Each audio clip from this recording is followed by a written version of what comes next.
Hey, good morning. It's been a long time since I was here. Reverend Temple and I have been friends forever. And the last time I was here preaching for you guys, there were pews. How many people remember pews? Raise your hand. Oh, you remember pews? Yeah. You go way back.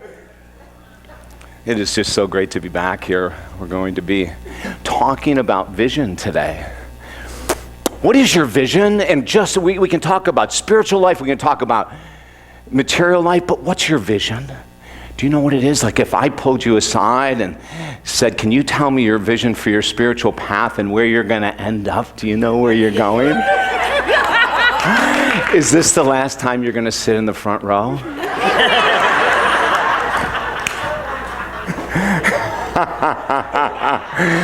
Now, I have to tell you, normally I move all over the place. I'm under restriction. I can only stay here and here, but I would be in the back row to the very back person, and I would say, would you please come up front with me? But I can't go back though, so you're lucky. But what's your vision? What is that vision, just with your spiritual path? Where do you want it to go? Where are we going with this? Are we just sort of rolling along and seeing what's happening, or are we really thinking clearly about where we want our spirituality to lead us? 20 years ago, I had a vision. And it was wild because I kept seeing myself in a monastery as a monk. And it would keep coming back and keep coming back. And then all of a sudden, one of my friends, Ardith, contacted me and said, I don't know what's going on with you, but for the last 4 nights, I've had a dream of you being a monk in a monastery. Is that awesome? It's so cool. Now, the vision was so clear that if you'd have said to me that time, is there any other option? I would have said no, but look at this. As I started to follow the vision and I went into the monasteries, and I ate their food, I realized that wasn't for me.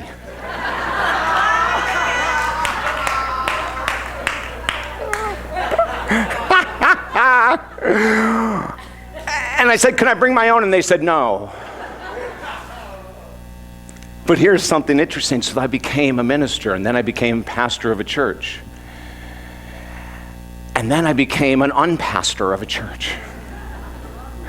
And I decided just to travel and speak as a minister. So I go to unities all over. I've done the sermon in a Roman Catholic church. Is that, well, I'm sure he was fired after he invited me in. But seriously. And we do unities and we just speak everywhere because I want this vision. I want your vision to become reality. But Nelson Mandela said something very interesting years ago. He said, action without vision is passing time. Vision without action is daydreaming. But action combined with vision will change your world. Can I get an amen? So what is your vision and what are your steps? And here's what I offered the first congregation today. I'm going to offer it to you because I'm all about accountability. I want you to email me your vision. I want to know what it is for your spirit. I want to know where are you going, right? Like we're not on a hamster wheel here, gang. We get to choose. We have an amazing... Boy, you're really moving away from me, ain't you? I'm surprised you even moved back there yet. But what is it? I want you to just go to talkdavid.com, the easiest website in the world. Talkdavid.com. Send me an email going, David, this is my vision and these are my steps. I will reply with a smiley face at the very least. You're going to get recognition for your vision, and I really want you to do this because, as he said, vision plus action changes your world, and that's what we want here. Unity, this is it. This is changing your world. Can I get a yes? You keep coming back every Sunday and your world will change. It cannot not change if you're doing the action steps. Can I get an amen? Woo! So my vision started out at one thing. It ended up a totally different thing in a way, which is totally cool. I'm very happy here. Now, one of the monasteries that I went to, St. Leo's Abbey, right up the road, I absolutely love it. It's the last remaining monastery in the state of Florida. If you haven't been there, go support them. You can stay overnight. Huge, double king, 12,000 couch suites, maids at your service. Now you get this, you get a little cod, and but it's worth it. You can go through 7 services. You can see what it's the only monastery left in Florida. There's 22 monks there. And here's something super cool. When I was there last, there was a monk I was talking to, 72 years of age, and I said to him, how long have you been a monk? 3 years. I said, you're kidding me, like what happened the rest of your life? He said, I've had a vision to be a monk my whole life. And my wife and I talked about it. And she said, if I die first, I want you to commit to going into the monastery. See, he had a vision, and when she passed, he put it into action, and 3 years later, he's a monk at 72, living a dream. Can I get a yes? Right? So what's ours? What's ours here? Like, get specific. What is it? Where do you want all of this spiritual stuff to end up with? Let me share a couple stories of people that I know very well. I had a client a number of years come to me, and she came to me because she said, as a minister, I want you to validate me divorcing my husband. Isn't that wild? But that's not unusual. I work as a counselor and a master life coach, and in the ministerial work, we put it all together, and she said, I just need you to, sort of bless me, Father, and, and go ahead and divorce him. So we worked together, and at the end of 4 weeks, through all these exercises I gave her, all of a sudden she came in and said, oh my gosh, I'm part of the dysfunction, aren't I? So her first vision was to be divorced. But through our work, the marriage came together, and they're doing phenomenal. Isn't that awesome? But wait, it gets better. So then she came back, and she said, okay, the first vision I had wasn't really all that great, was it? I said, well, it's a start, because your vision got me in here because you wanted a divorce, but your vision got you out, very happily married still, so I'm really cool. She said, I have a new vision. One of the biggest visions that anyone could ever have in the world of spirituality. And she said, I want to learn how to become one with God. That's pretty radical. I don't know if you can get much bigger than that of a spiritual vision, can you? It's like, oh my Lord. So I said to her, go home, let's create what that means to you. Let's create the steps that you'll take. It's got to be an hour a day. It's got to be 7 days a week. But we need specific steps to measure so we can see if they're going to bring you to where you want to be. So she comes in the next week, and she had all of her steps. I said, woo, this is awesome. You're going to need an hour a day, 7 days a week. Where are we going to put it? She said, well, that's where I think we're out of luck. And I said, why? She said, well, I work full time, and my husband works full time, and even though our marriage now is great, I've got 2 kids, so come home, homework, dinner. There's no, I said, well, let me see your schedule next week. She comes in, and I'm looking, it's packed, right? It's absolutely packed. All of a sudden I said, wait a minute. Look, there's nothing here.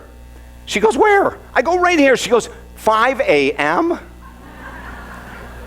I said, how bad do you want your vision? Right? So I don't want you creating a big vision that you're not going to do the work for. I want you to create a great vision that you're going to have the steps and be willing to sacrifice something for your great, because there's a good chance that we've got to let something go in order to create something new. Can I get an amen? So let's let go of that hour of sleep, because you're not really doing anything then, are you? She goes, I can't. I stay up till midnight. And I said, okay, let's go to bed at 9. Her whole schedule shifted. They eat dinner earlier, got their homework done earlier, and for over 10 years now, 7 days a week, an hour a day, her life has radically changed. But she had a vision, and she had to let go of stuff, and she had to get a little uncomfortable along the way, which is fine. Nothing wrong with being uncomfortable. If anyone in here has ever presented on stage, is the first time you're on stage, are you confident and comfortable and cool and collected? No. Probably the first time that you're on stage, you're dragged and forced to come up here. It's not even a vision we have. I don't want to go up there. My dad had a vision at 8 years of age to become an altar boy. And he wanted to play sports. But his mom and dad told him he had to work. So the vision of playing sports went out the window, the vision of being an altar boy went out the window, and he went to work at 8. At 72, he became an altar boy. Yeah. That's a long wait for that vision to come true. But the vision isn't necessarily instant. It will take whatever it takes. And if you're serious and sincere about your vision, and we could talk materialism as well as we could talk spiritual path, it's the same all the way around. He waited. He sacrificed. And he was trained by Timothy, 10 years of age, to be an altar boy. He grabbed my dad by the hand, showed him where to sit, where to kneel, when to ring the bells. What's your vision? Where do you want to go with all of this? Your heart, your soul, where are you heading? Buddha, unbelievable vision. His vision was to reduce, eliminate all attachment. I don't know if anyone's come close to it. I haven't. That's probably one of the biggest, most difficult. So what did he do? He was raised in wealth, glory. His father, the head of a kingdom, didn't want him to see suffering, so he kept suffering away. But one time, Buddha saw suffering, and he said, I want to relieve all suffering. And so he went over and became a Hindu monk, an ascetic, traveling with the Hindu monks with an alms bowl to survive. And he realized that the great wealth wasn't the answer that he was looking for, and the poverty wasn't the answer. And so his vision became teaching people the middle way. And some say he transformed the world with his approach to healing. What about Christ? Christ's vision was that everyone would see themselves as love, as God, right? And then his next vision was that everyone would see the person sitting next to them as the same. Can I get an amen? Right? So he had this vision, but it wasn't just a vision that he thought about or talked about. It was a vision he acted on. As he embraced nervous people in the front row of his lectures, he was trying to take away their, and let them know their pure love, right? Right. Please come back next week. I won't be here, okay? So you'll be safe. You'll be fine. And if this creates some kind of PTSD, I am a counselor. Give me a ring. And so Christ decides to embrace the thieves, the murderers, the prostitutes, the destitute, the suffering, as a way, via action, to show us how to do it. But he had a vision, but he had action. And he did it daily. What is your vision? What is your action? In the material world, one of the greatest stories that my favorite motivational speaker in the world, his last name I never pronounce correctly, but I can tell you how you can find him on the internet very easily, is Nick Vujicic. If you were to go onto YouTube and Google motivational speaker Nick, no arms, no legs, I am in awe of Nick. He had a vision, though. His first vision wasn't the vision that you and I would probably think about, although some of us in here may have, and I know that I was affected by this in 1990, is that he wanted to take his own life. He was bullied horrendously. His mother and father couldn't even accept him as their own child for the first month or two because he was born as a torso with a head, no arms and legs, and they had a daughter and a son who has arms and legs. So Nick's first vision was to get out of this world. He asked his brother to take him to the Australian reef and to dump him off. His brother wouldn't do it. So then Nick created a second vision. And the second vision was to tell people that you are unstoppable. Can I get an amen? And he travels all over without prosthetics. Just Nick saying, if I can do this, what can you do? Isn't that pretty powerful? Right? He has this brand new thing. He had a video on Facebook the other day I just fell in love with because I just love this guy so much. And he's on this thing called Cameo. I don't know what Cameo is. It's some kind of a social media thing. But he says, hey, listen, my favorite thing in the world to do is hug people. Isn't that just wild? Like, how many people have a vision that big without arms and legs? Seriously, right? Like, my greatest gift is to hug. I love hugging people. And I love hearing about what you're going through. So this is what. If you want to email me at cameo.something, I will respond to every person. Is that awesome? Like, his vision exploded. I want your vision to explode. So many blocks that get in the way are self-imposed illusion. Are you a middle child? Uh-oh, you're screwed. It's self-imposed illusion. It's not the middle, first, last child that's stopping you from living your vision. And don't pay attention to studies. Pay attention to your reality. Can I get a yes? Buddha says this. Buddha said this. He said, follow me. I want you to follow me. I will take you. Number one, life is suffering. I'm going to tell you guys this right off the front. Buddha says, life is suffering. Life is hard. Life is challenging. Okay, let's get that out of the way. The second thing he said is, our suffering is caused by our desire that life should be different than it is. In other words, we don't accept. If you can't accept where we are now, how are we going to move forward? Right? Like this guy, he knew it. He knew it. Christ knew it. Ram Dass, I love this. Ram Dass in 1970, the first time I saw him, he says, I have a vision that everyone sees themselves as Christ in drag.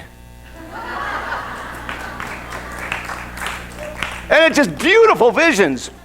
What's yours? Final story. And if you're into Love It All, we're doing a workshop at 2. Please join me.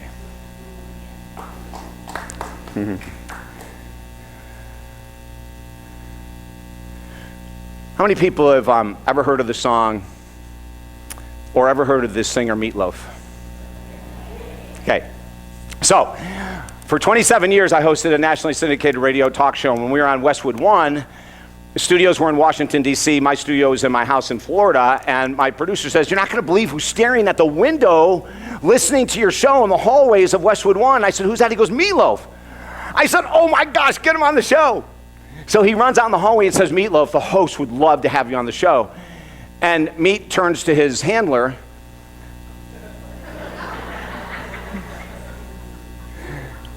and says, I want to go in and be an interview by this guy. And his handler says, no, we've been doing interviews all along. You got a concert, you don't have the time, you're exhausted. No. He goes, oh, come on. He goes, okay, tell this guy that you got one, he's got one question to ask you. So I was so excited. Meatloaf comes in and sits down. And I said, Meat, I only got you for a couple minutes, so I got a question for you. What's the most profound thing that's ever happened to you in the world of music? And he said, that's a very easy answer. Let me tell you this. A number of months ago, I was in Canada at a bookstore, a signing of albums. Remember when they used to have stores that you actually went into? You're young enough? And he goes, I'm signing away. And he goes, we'll be there for 2 hours and that's it. He goes, I never have a problem getting up after 2 hours or 4 hours, whatever we commit to, and just saying, hey, we're exhausted, we got to go. And I don't even do it, my handler does it. So it's always really easy. He said, but on this day, I had this vision to not leave the store until every single person in line had come in. And he said, David, this isn't normal. Like, this isn't the way it always happened. And I said, I got to pay attention to that. There's something going on. So his handler is saying, come on, Meat, we got to go. And Meat's going, nope. I'm waiting. Around the block. Hours and hours and hours go by. And all of a sudden, at the very end, he sees a man holding a woman. And her head is on his chest, and she's crying hysterically. And as they come closer, Meatloaf says, this is my vision. This is exactly what I'm supposed to be. I'm supposed to be here. I don't know what's going on with them, but I know enough to pay attention to my intuition, and I'm here. They finally got up to the end, and the gentleman looks at him and he says, Meatloaf, he said, my girlfriend can't talk. She's crying hysterically. But we wanted to come and tell you something that you need to hear. You from God. Not too long ago, down the street, she said she needed a weekend off, and she went to get a hotel room, and she did. She went up to the hotel room and shut the blinds and turned the music up really loud.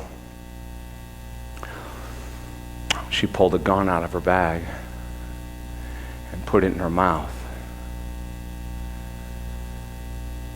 And just as she was about to pull the trigger, your song, Heaven Can Wait, came on the radio. And she said, she's listening to your words, pulling the gun out of her mouth. She put it on the bed and called for help, and we're just here to tell you, if it wasn't for you, she wouldn't be here today.